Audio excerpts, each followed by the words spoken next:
В выставочном зале Крымско-татарского музея культурно-исторического наследия многолюдно. Здесь проходит вечер памяти Софие Кассе. Вспомнить о ней собрались не только те, кто знал ее лично, но и те, кто просто восхищался и вдохновлялся силой духа этой женщины. С теплотой вспоминает о маме Лимара Кассе.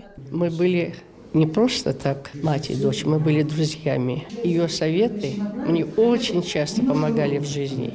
Да и сейчас я уже вспоминаю, но это воспоминание, конечно, прошлого, но оно всегда теплое, всегда такое, что я бы хотела вернуться в это время. Но не всегда это уже, конечно, не получится. Вместе со своей семьей она была депортирована в 1944 году на Урал. София добилась работы по специальности – медсестрой. Софию Кассе помнят как отважную партизанку, врача-профессионала, любящего и знающего свое дело. Сильная личность, человек, всегда достигающий поставленной цели. В этом году ей бы исполнилось 100 лет.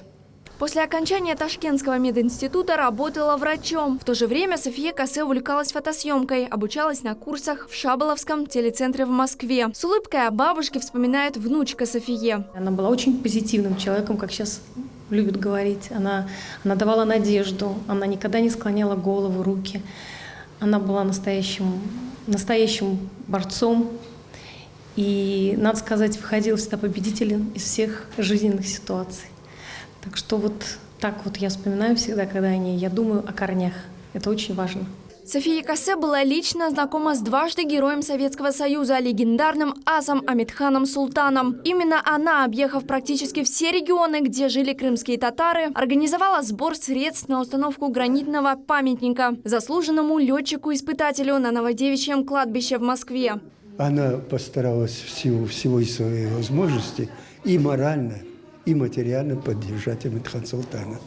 Ну а сказать о том, что она явилась именно человеком, который смог из этого маленького памятника после похорон Амитхана Султана сделать вот то, что мы сейчас видим. Этот памятник обошелся в 10 763 рубля.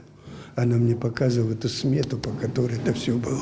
Прожив век, она внесла огромный вклад в сохранение и развитие культуры крымско-татарского народа. Лилия Ислямова, Алим Сейдалиев, телеканал Милет.